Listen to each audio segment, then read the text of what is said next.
Hello, everyone. Hello. Today, we are headed to AMC to go watch Scream 7 in the IMAX. I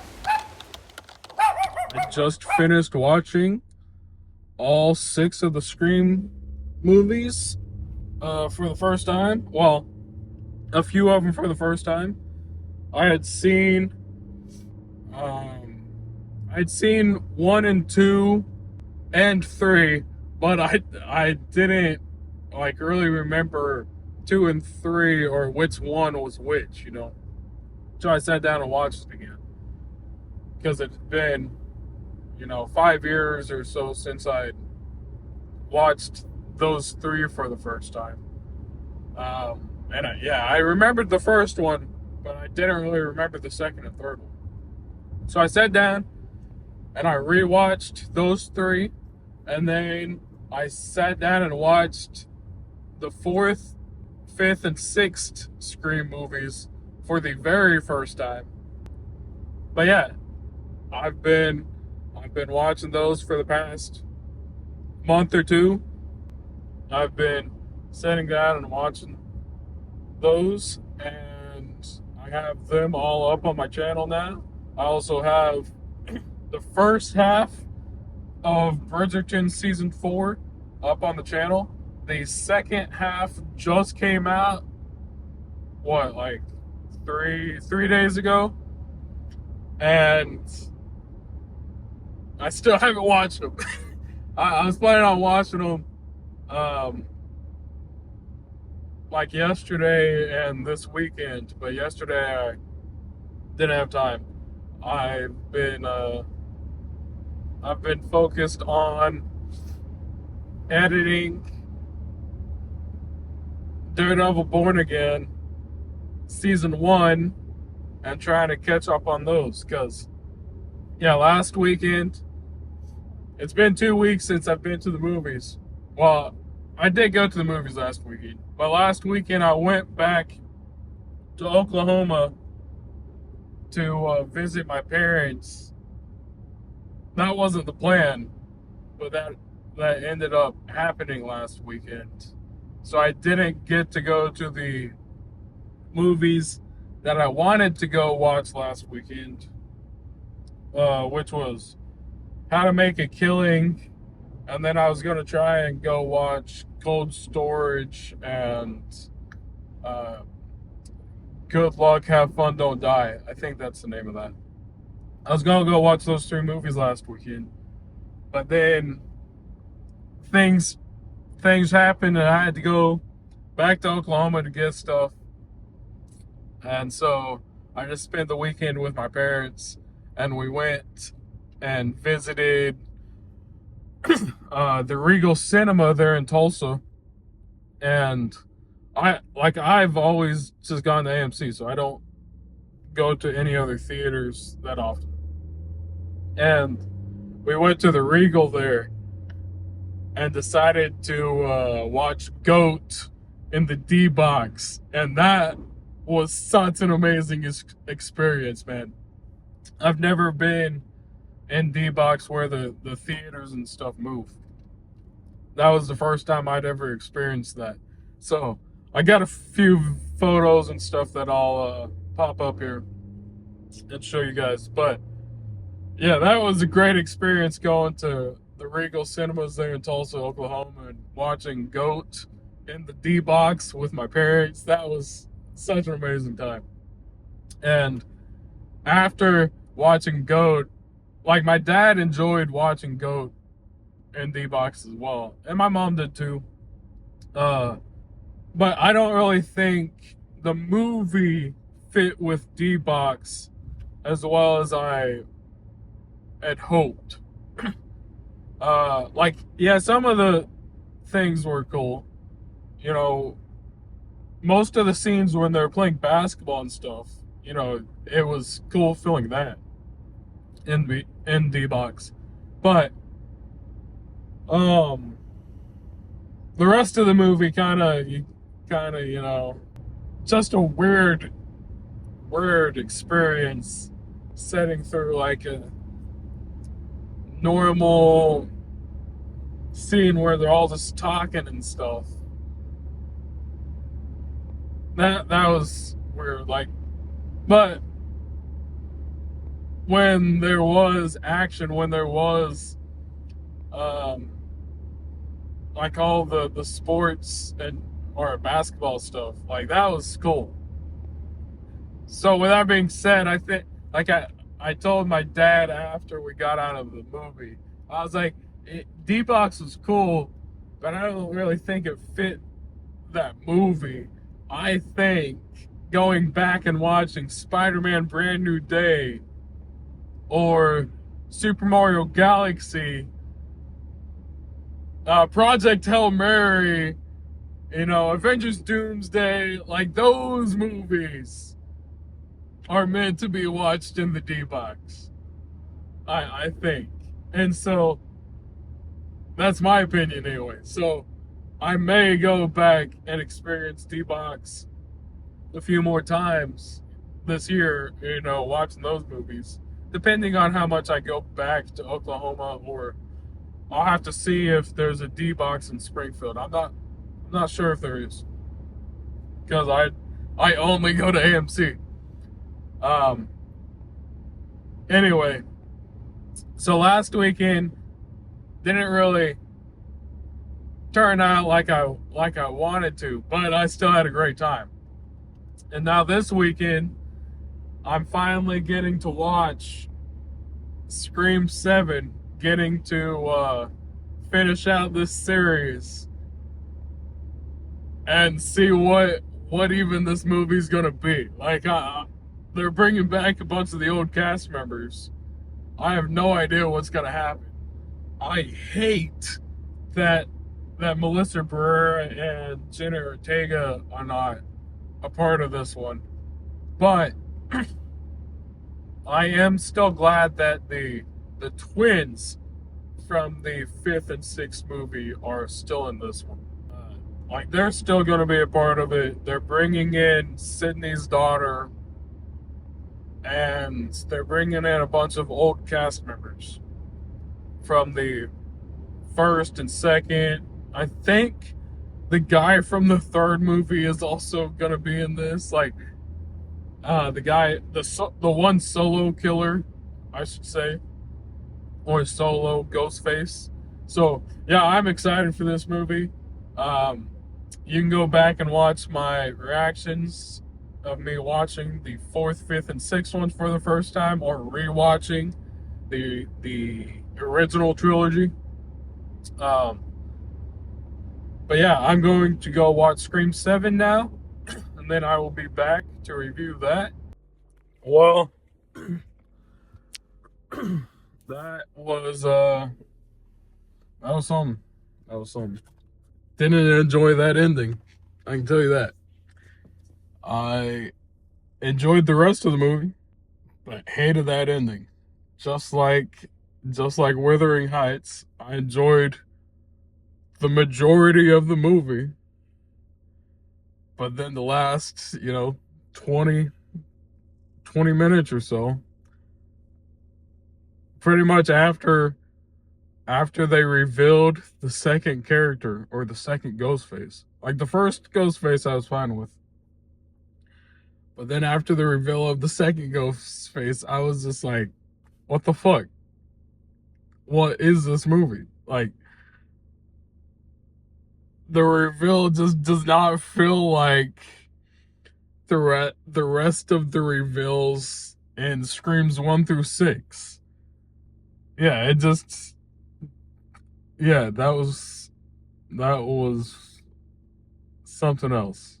I hated the ending of that. But before I go off on too much of a rant for the ending, I do want to preface, I did enjoy the majority of the movie, and I feel like I was the only one that enjoyed the majority of the movie, because I kept chuckling and laughing throughout the film, just because of the the ridiculous stuff that they were showing us in the movie, and the killings, like the actual violence and gore was nothing like the rest of the Scream movies. The violence and the killings were probably peak what we've gotten. Like, it's probably the best we've gotten so far. But then when it comes to the reveal of the ghost face, like, or the people behind the mask of ghost face at the end, that just was not good. Good, man. It would have been way better if it actually was fucking Stumacher. If it was actually Matthew Lillard walking out, lifting the mask up, and it being him underneath, that would have been way better than what we got. Or if it would have been, let's say, the media twins that worked for Gail, if it would have been the reveal that it was them working together and going down this crazy murderous route just to try and get popular, like the girl twin, the whole movie was like, I'm trying to exceed Gail Weathers. What better way to exceed Gail Weathers than become, Ghostface yourself? I thought that's the route they were going down. But no, it was on a camp. I believe that's your name. The girl from Pitch Perfect, which, she's played a lot of, crazy crazy characters. Honestly, her character in Pitch Perfect is a little crazy. But I just don't think she fit the role of Ghostface for this movie. And whoever that other guy was, the guy who, was helping her, I just don't think that was the best matchup. That, yeah, they could have done way better than the matchup that they chose for this movie. Like, the whole movie was about legacy characters and going back to the first movie and stuff. It would have been a whole better reveal if it actually was Stumacher. Or even better, it was Stumacher and the fucking Media Twins. The Media Twins were working for Stumacher this whole time. And that's why they got close with Jenna Ortega and Melissa Barrera, and because, Melissa Barrera is the daughter of Billy, so, like, it would have been a nice reveal if Stu, like, hired them to keep an eye on Melissa Barrera because she's Billy's daughter. And then, yeah, like, of course, Melissa Barrera nor Jenna Ortega are in this movie. But then that's why they started working for Gail, to then start keeping an eye on Gail. And yeah, it would have been just a whole better, like a much better reveal if it was Stumacher and the Media Twins, or if it was Stumacher by himself, or a bunch of legendary characters. If it ended up being Stumacher and the guy from Scream 3. And yeah, whatever. Like, anything would have been better than what we just got. That was one of the worst Ghostface reveals we've gotten. And like, I'm not trying to hate on a camp or the guy helping her, but story-wise, it just makes no fucking sense. But I loved everything that had to do with Sidney Prescott and her daughter, and them not like talking pretty much the whole movie. Like Sidney's daughter, Tatum is her name. She named her after her best friend. Tatum's, which I now understand the comment that someone left me on my Scream reactions, telling me something about Tatum being Sidney Prescott's daughter.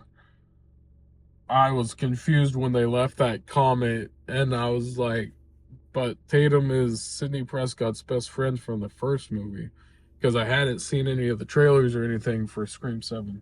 I was watching through the other movies and figured that I was going to be watching Scream 7 anyway. There was no need to watch the trailers, so I just never watched them.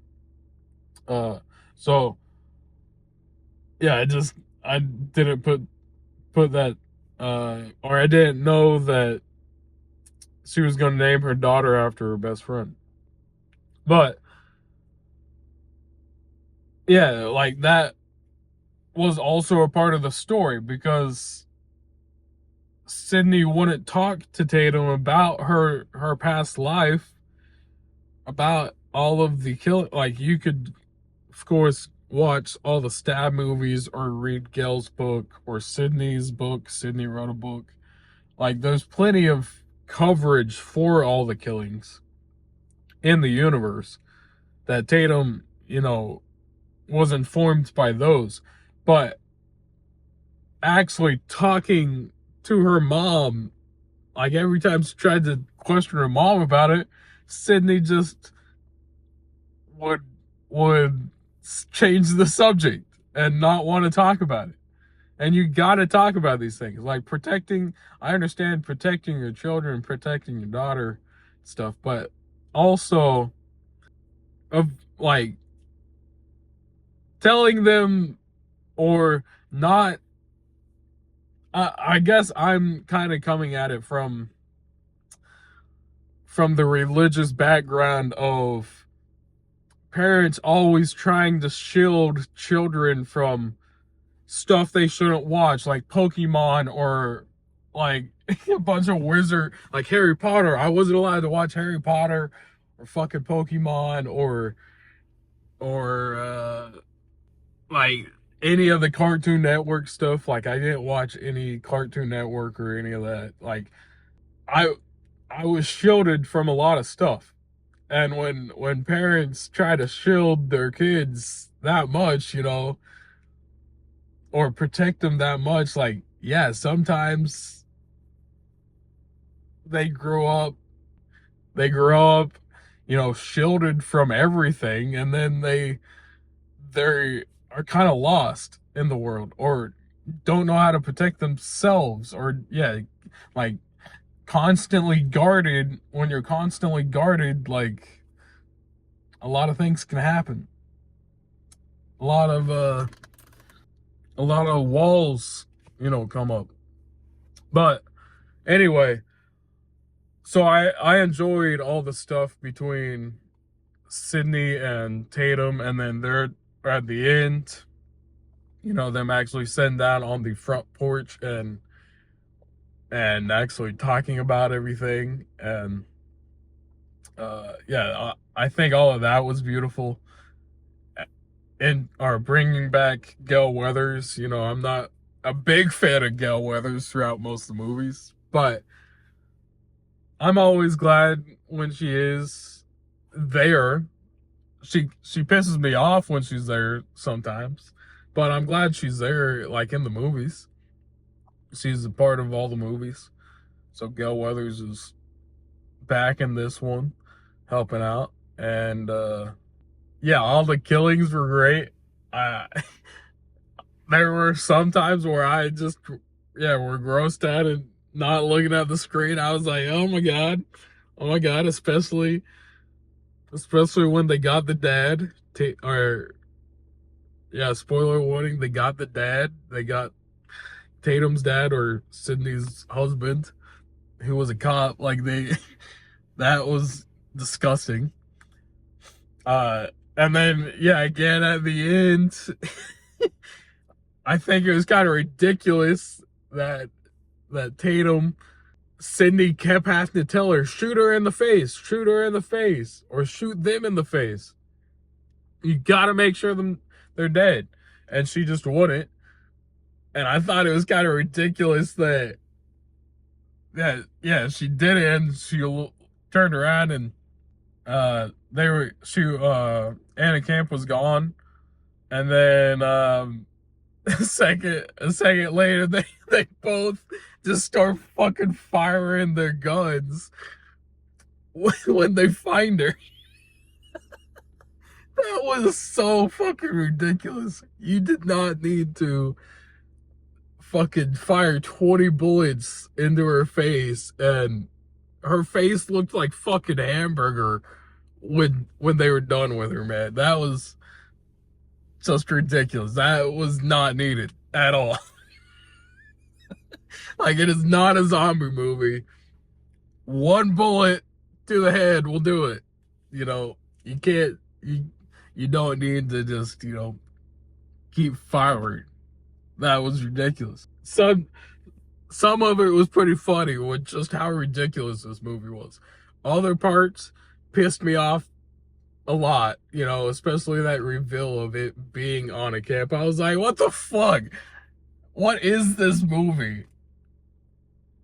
I just did not like the reveal of Ghostface.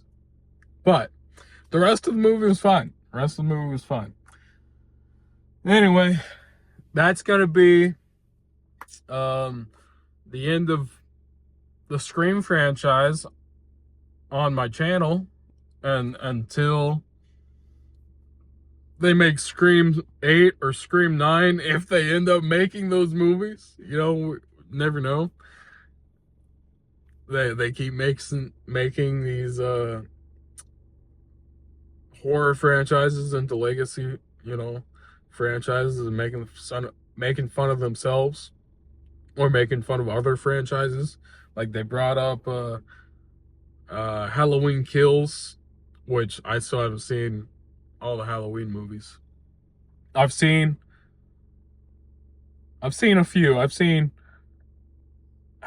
like the first one with Michael Myers, and what was 2? Season of the Witch. I've seen Season of the Witch, and I've seen whatever the third one was, and then I saw The Return of Michael Myers. But I think that was it. Was just those 4. Maybe the 5th one as well. But I haven't seen like the newer versions.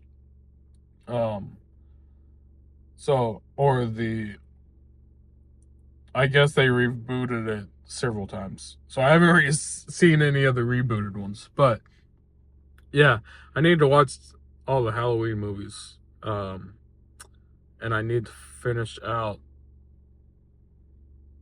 Freddy or Nightmare on Elm Street this October. I will finish that out probably for Halloween. Chucky, I've never seen Chucky either. I need to watch all those.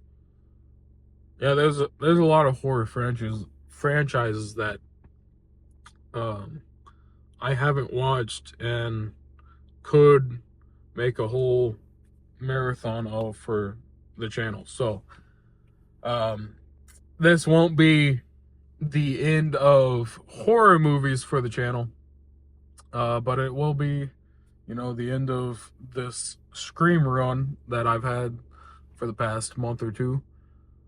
But yeah, then I will be moving on to season 2 of Daredevil Born Again, season 2 of Monarch, Legacy of Monsters, Scream, not Scream. The Boys is getting a season 5 You know, that's the final season of The Boys, so I will be reacting to it.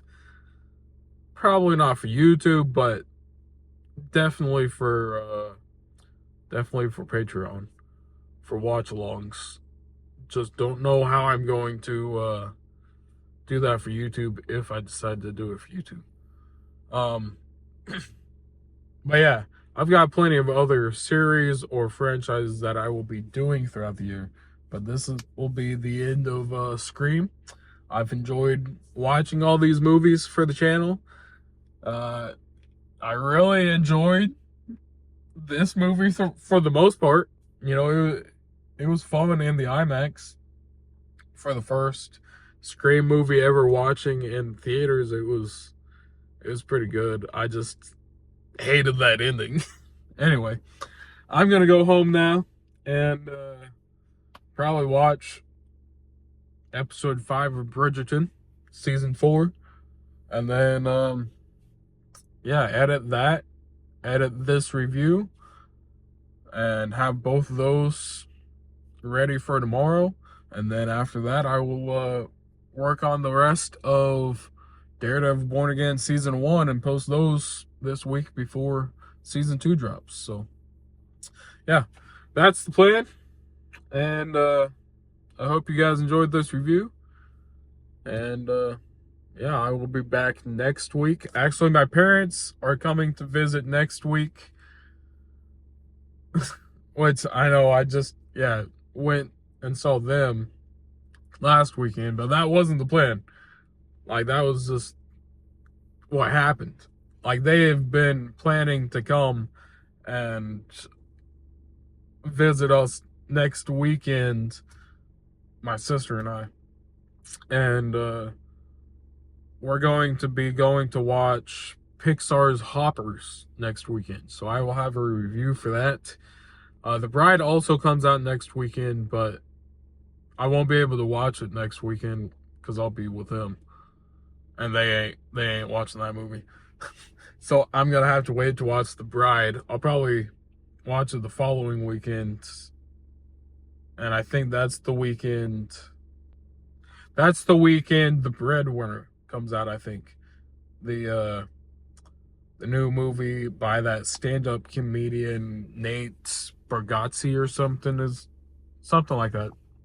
I don't know how to pronounce his last name, but he's got a new movie coming out called The Breadwinner, which kind of reminds me of like Miss Doubtfire. So I'm going to rewatch Miss Doubtfire, probably watch Parental Guidance. I don't know, a few other movies before then. Maybe post those for the channel. And but yeah, then I will be back to review The Breadwinner, and I think there's another movie coming out that weekend, and then I will watch The Bride that weekend since I won't get to watch it next week. But I will have a review for the Hoppers next week.